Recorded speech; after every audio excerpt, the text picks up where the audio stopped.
성도 여러분 안녕하십니까? 2022년 8월 31일 수요 새벽 말씀 함께 나누겠습니다. 오늘이 8월의 마지막 날입니다. 함께 나누실 하나님 말씀은 창세기 17장 15절에서 27절까지입니다. 본문에서는 하나님이 아브라함의 아내 사라의 이름을 바꾸어 주심과 아브라함이 할례를 행함에 대한 말씀 기록되어 있습니다. 본문을 통해 하나님은 우리의 믿음을 도우시는 분이라는 것과 하나님께 온전히 순종하는 자 되어야 함에 대한 말씀 묵상하며 나누겠습니다. 첫째 묵상할 말씀은 하나님은 우리의 믿음을 도우신다 라는 것입니다. 본문 15절에 보시면 하나님이 또 아브라함에게 이르시되 내 아내 사레는 이름을 사레라 하지 말고 사라라 하라 라고 하였습니다. 본문에 보시면 하나님은 아브라함의 아내 사레의 이름을 사라로 바꾸게 하셨습니다. 사레라는 이름은 여주인이라는 뜻이고 사라는 열국의 어머니라는 의미입니다. 하나님은 왜 아브라함뿐 아니라 그의 아내 사라까지 이름을 바꾸게 하신 것입니까? 그것은 아브라함의 믿음을 돕기 위해서라 할 수 있습니다. 본문 16절에 보시면 내가 그에게 복을 주어 그가 내게 아들을 낳아주게 하며 내가 그에게 복을 주어 그를 여러 민족의 어머니가 되게 하리니 민족의 여러 왕이 그에게서 나리라 라고 하였습니다. 여기 보시면 하나님은 사라가 받을 복을 구체적으로 명시하셨습니다. 그것은 그가 나이 90의 아들을 낳게 되며 여러 민족의 어머니가 되게 하신다는 것이었습니다. 그리고 그로 말미암아 민족의 여러 왕들이 나오게 된다 하셨습니다. 하나님이 아브라함의 아내 사라의 이름을 바꾼 후에 또다시 언약의 말씀을 하셨다는 것을 통해서 우리는 하나님이 무엇을 하고 계신지를 볼 수 있습니다. 그것은 이름을 바꾸어서라도 아브라함으로 하여금 하나님의 약속하신 언약을 굳건히 믿도록 돕고 계시다는 것입니다. 하나님이 갈대아 우르에서 아브라함을 이끌어내신 후 아브라함의 행적을 보면 그는 하나님을 믿는다 하면서도 가끔씩 자신의 상황으로 인해 믿음이 약해지기도 하고 실수하고 잘못을 범하기도 하였습니다. 그것은 아브라함도 사람인지라 자주 약해지고 흔들렸기 때문입니다. 그런데 그럴 때마다 하나님은 아브라함을 떠나지 않으시고 오히려 그를 도우시고 그를 일으켜 세워주셨습니다. 기근으로 애굽에 내려가 어려움을 당했을 때도 도와주셨고 롯과의 관계도 선하게 인도해 주셨습니다. 또 믿음이 약해져서 하갈을 통해 이스마엘을 낳았을 때도 하나님은 그를 포기하지 않으시고 또다시 언약의 말씀을 들려주시고 할례를 받게 하시고 이름까지 바꾸어서 그의 이름을 도와주셨던 것입니다. 하나님은 성도의 믿음이 자라기를 바라시되 멀리서 지켜보는 것이 아니라 가까이서 우리를 도와 견고한 믿음의 사람이 되도록 인도하시는 분이십니다. 히브리서 12장 2절에 보시면 믿음의 주요 또 온전케 하시는 이인 예수를 바라보자 라고 하였습니다. 믿음의 주인은 누구입니까? 예수 그리스도이십니다. 그리고 예수님은 온전케 하시는 분이라 하였습니다. 우리의 믿음이 온전케 되려면 예수님을 바라보고 또 예수님의 도움을 구해야 한다라는 것입니다. 한 아버지가 귀신 들린 자기 아들을 예수님께 데려왔다가 주저주저하고 있었을 때 예수님의 책망을 받았습니다.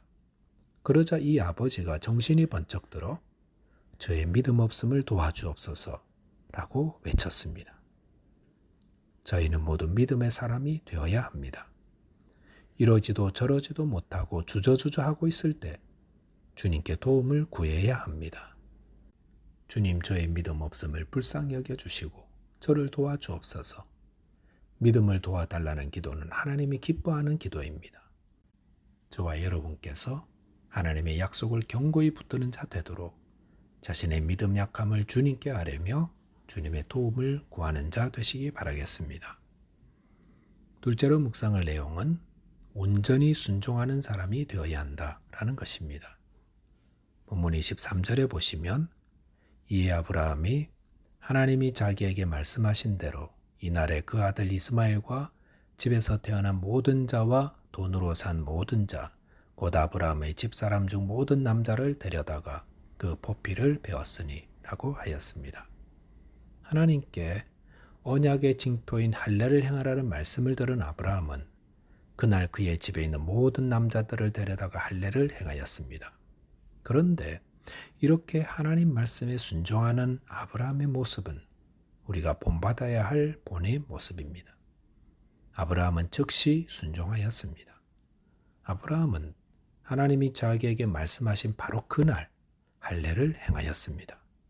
순종은 즉각적이어야 합니다. 하나님의 말씀을 듣고 깨달았을 때 차일피일 미루는 것은 바른 순종이 아닙니다. 마귀의 전략이 내일 하자 아닙니까?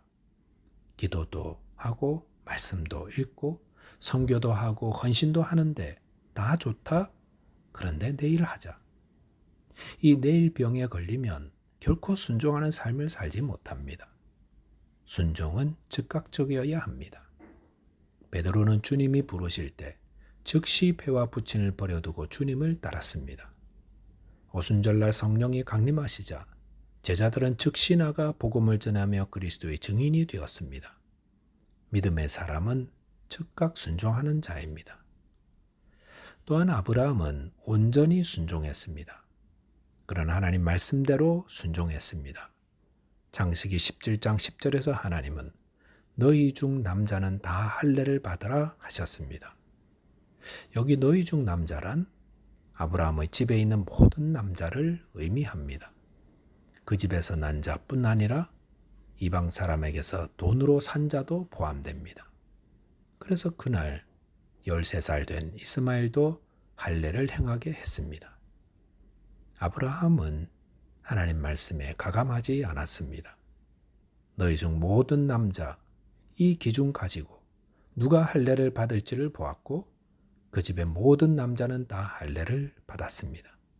13살이면 아직 남자라고 할 수 없고 그래서 다음에 하고 이방인에서 돈으로 산 사람을 엄밀히 가족이라 할 수 있을까? 이렇게 생각하지 않고 하나님 말씀대로 행했습니다. 순종은 온전해야 합니다. 사울 왕이 아말렉 족속을 멸하라는 하나님 말씀 듣고 전쟁을 했는데 자기 눈에 좋은 것들은 멸하지 않았습니다. 이런저런 이유를 달아 살려두었습니다. 그래서 하나님이 사울 왕을 폐위시키지 않았습니까? 순종이란 온전해야 합니다. 자기 생각을 섞어서는 안 됩니다. 하나님 말씀에 자기의 생각을 섞는다는 것은 자신의 권위를 하나님과 동등하게 올려놓으려는 교만한 자의 모습입니다. 에덴 동산에서 사단이 하와와 나눈 대화를 보십시오. 사단이 하와에게 과연 하나님이 동산의 모든 나무 실과를 먹지 말라 하더냐로 시작했습니다. 그러면서 하나님이 선악과를 먹지 말게 한 이유를 하나님이 자기처럼 우리가 선악을 알게 될까 봐 라고 하였습니다. 사탄은 하나님 말씀을 자기 식대로 편집하고 해석하고 나중에는 먹어도 결코 죽지 않으리라 라고 완전히 하나님 말씀을 부정하는 결과를 내어버렸습니다. 우리는 성경을 대할 때 나는 의롭고 쿨한데 하나님은 늘 고리타분해. 이런 교만한 마음을 회개해야 합니다.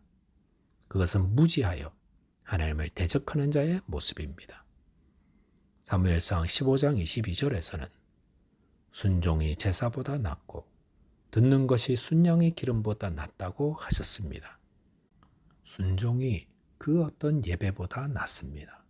그 어떤 예물보다 순종이 가장 뛰어난 예물입니다.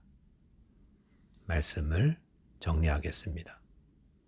하나님은 우리의 연약함을 도와주십니다. 특별히 우리의 약한 믿음을 도와달라고 간구하시기 바랍니다. 또한 하나님 말씀이 들려올 때에 즉각적이며 온전히 순종하는 자가 되어 하나님이 기뻐하시는 믿음의 사람들 다 되시기를 바라겠습니다. 기도하겠습니다. 하나님 아버지, 저의 약한 믿음을 불쌍히 여겨 주옵소서. 주님의 살아계심과 전능하심을 온전히 믿도록 도와주십시오. 또한 주님의 말씀에 즉각적이며 온전히 순종하는 자 되어 주님을 기쁘시게 하는 자 되게 하여 주옵소서. 예수 그리스도 이름으로 기도하옵나이다. 아멘.